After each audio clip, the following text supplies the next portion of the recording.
Apakah si Breket Kapak Tujeng ini merasa satu lebih pintar dari wasit, dua lebih pintar daripada orang-orang di ruang VAR, tiga lebih pintar dari wartawan La Gazzetta juga?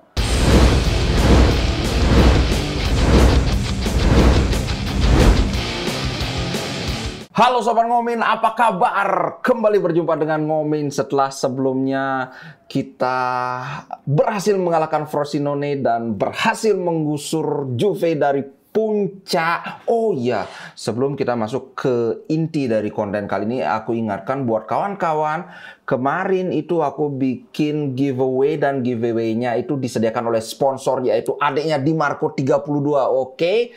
Buat yang menang jangan lupa kontak aku, satu udah ngontak tapi yang satu lagi belum. Nanti biar aku sekalian ini kirim barangnya. Oke. Di komentarnya kawan-kawan kan aku bilang itu giveaway, dari komentarnya itu sudah aku inikan juga, sudah aku balas replyannya dengan tolong kirim ukuran dan alamat lengkap. Oke, langsung saja. Sebelum kita bahas Inter Milan, aku mau ini agak lucu ini.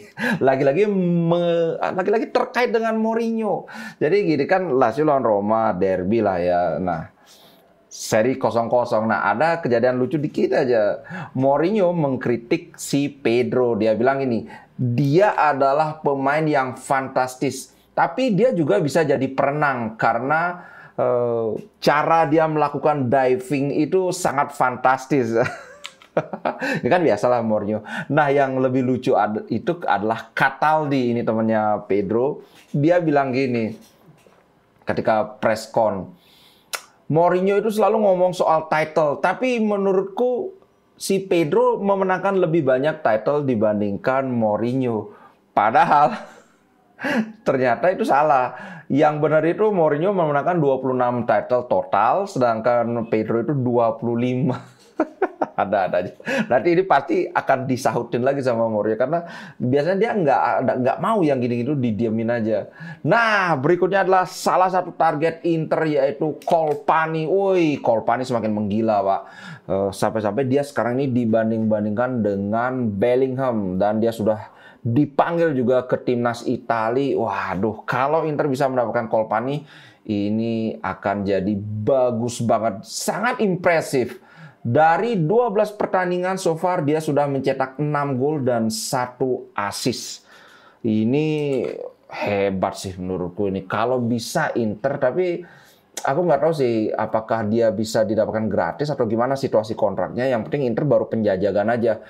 Saingannya juga lumayan banyak. Juventus juga pasti, kemudian Milan juga pasti. Apalagi Juventus kan mereka kehilangan Pogba, kemudian lini tengah Juventus juga nggak bagus-bagus amat. Jadi kalau mereka mau beli pemain, mereka akan nyari pemain tengah untuk untuk benar-benar ngeboost kekuatan lini tengah mereka.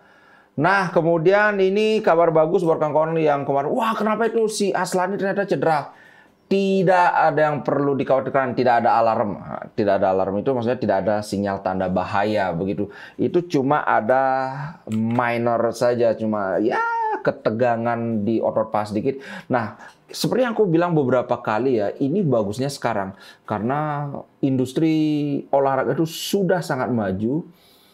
Masalah-masalah seperti ini bisa diantisipasi di awal, bisa dideteksi mungkin karena sudah ada MRI atau apa itu aku nggak ngerti.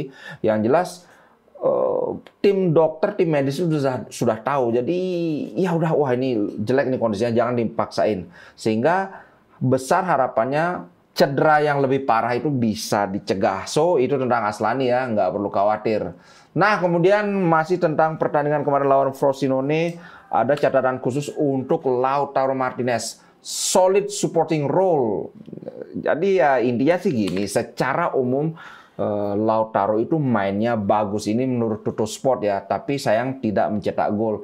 Menurutku ada 2 kesempatan emas. Yang pertama itu kalau kawan-kawan ingat dari Di Marco, kasih crossing mendatar, Barella agak salah timingnya tapi masih bisa dia sambil kepleset tuh ngirim bola ke arah Lautaro. Lautaro langsung first time tapi bisa bisa diselamatkan oleh siapa nama kipernya, Turati apa siapa itu. Pokoknya akhirnya dapat corner doang. Nah, yang kedua itu blundernya pemain Frosinone yang dia ngumpan tapi bisa direbut oleh Lautaro. Itu tinggal 1 lawan 1 dengan kiper, tembakannya melebar. Ini penyakitnya Lautaro, kalau sudah kambuh ini lagi-lagi keluar nih finishingnya ngehe. Anyway, terlepas dari 2 peluang emas yang gagal itu, menurut Tuttosport Lautaro bermain dengan bagus. Aku juga berpendapat sama. Nah, berikutnya adalah yang jadi sorotan juga Barella. Aku bilang kan Barella itu bagus, tapi beberapa media, misalnya dari Line Resta, Barella ini full of energy but lacking quality. Menurutku ini bukan lacking quality ya.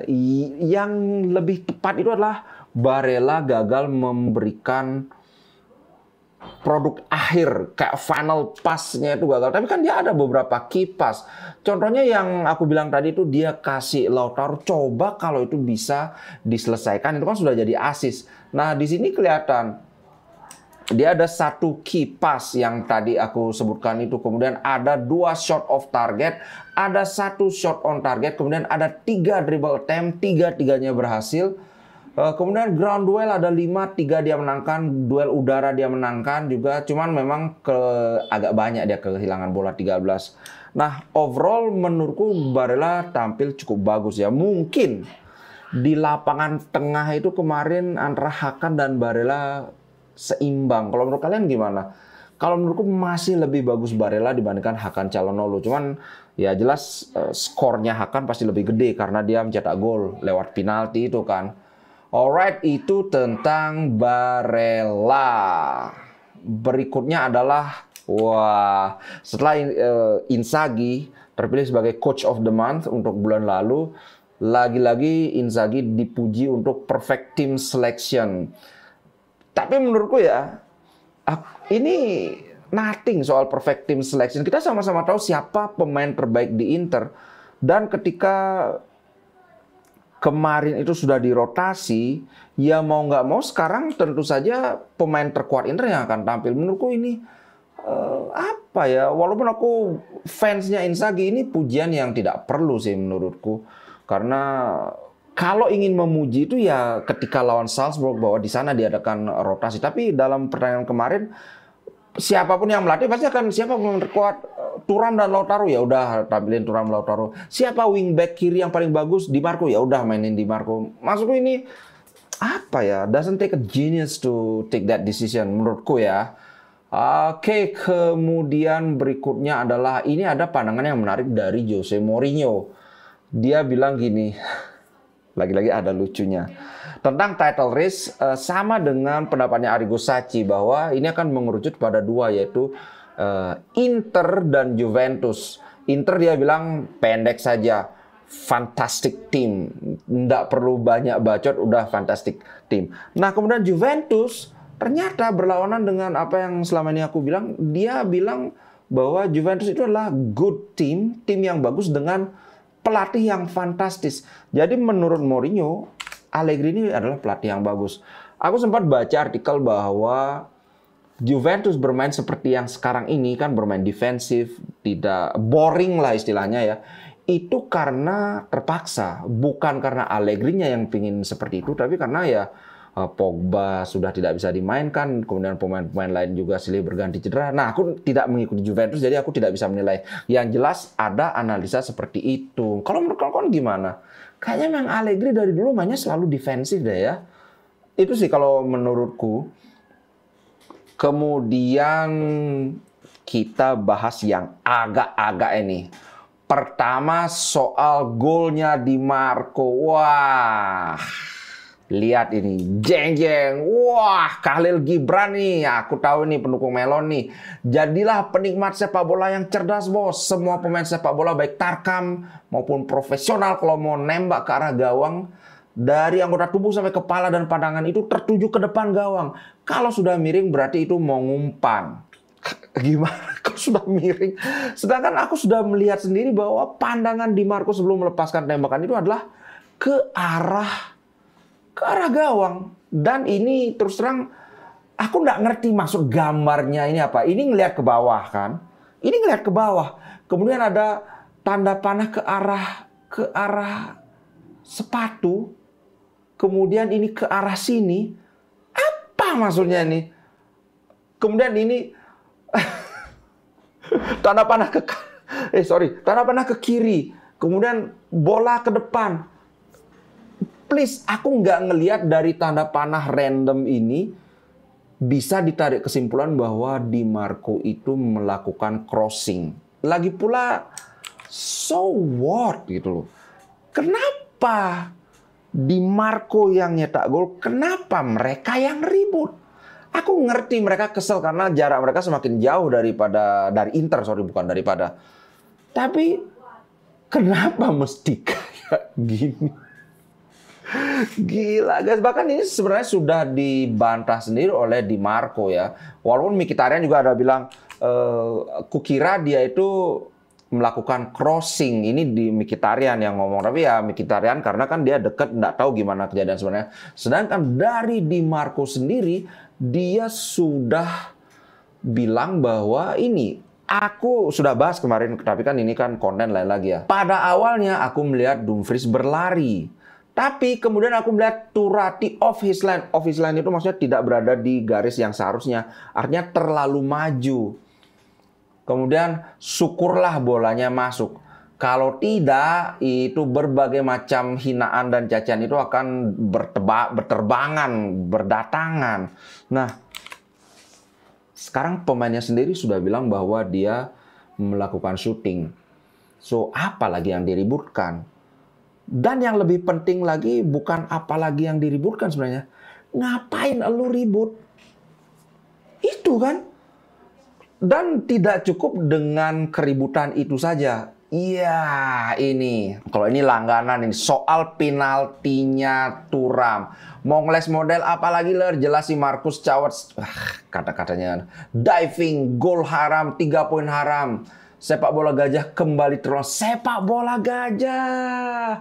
Siap-siap liga bakalan tertinggal. Terus aku sebenarnya nggak bisa berkata-kata. Sebenarnya aku sudah berusaha menahan. Tapi gimana? Dia menunjukkan ini kan bisa diatur seolah-olah nggak nyentuh kakinya. Tapi kan ya pinter-pinternya dia aja bikin screenshot kan. Setelah ada kontak baru di post screennya, baru direkam. Padahal kalau kawan-kawan lihat di sini nih, aku tunjukin screenshot yang lebih. Nah, di sini kelihatan jelas terjadi kontak. Kemudian aku tunjukin lagi. Nih, agak di screenshot lagi. Ini agak sepersekian detik lebih awal lagi. Ini apanya yang tidak penalti? Bahkan ya, aku liatin dikit aja. Semoga tidak kena copyright ini. Nah, di sini aku liatin dikit saja. Tus. Apanya yang tidak kena? Itu sudah jelas-jelas. Entah dia nggak nonton replay atau dia nganggap wasitnya goblok atau bahkan di VAR pun udah dicek ya sudah. Ini juga ada di beritanya terbitkan oleh La Gazzetta dello Sport bahwa penalti lawan Frosinone itu as clear as you'll see. Sudah sangat jelas, sejelas yang kawan-kawan lihat, sejelas yang kalian lihat. Ini apakah si Bracketed Kapak Tujeng ini merasa satu lebih pintar dari wasit, dua lebih pintar daripada orang-orang di ruang VAR, tiga lebih pintar dari wartawan La Gazzetta juga.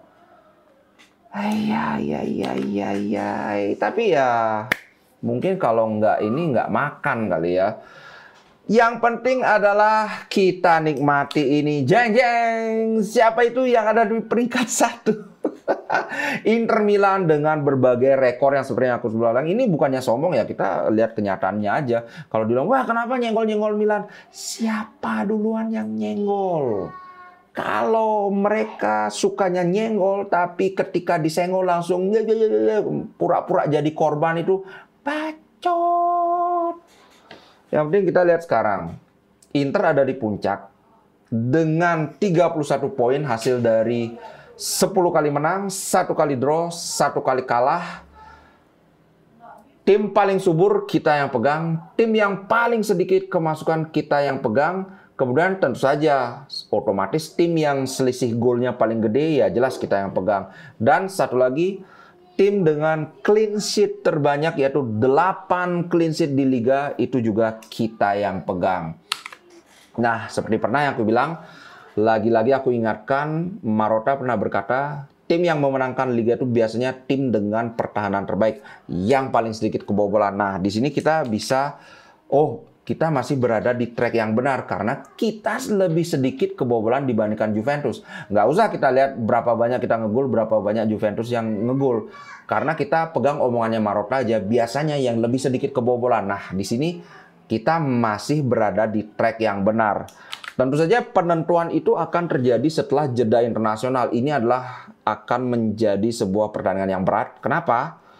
Karena kawan-kawan tahu sendiri, namanya saja jeda internasional, tapi pada kenyataannya pemain Inter itu paling banyak di Serie A yang masuk timnas dari Augusto, kemudian Sommer, kemudian Barella, sudah jelas Barella, Fratesi, Hakan, Lautaro, pasti Thuram, pasti bahkan Lautaro Martinez itu baru 11 jam sebelum pertandingan lawan Juventus dia baru kembali ke markas Inter Milan.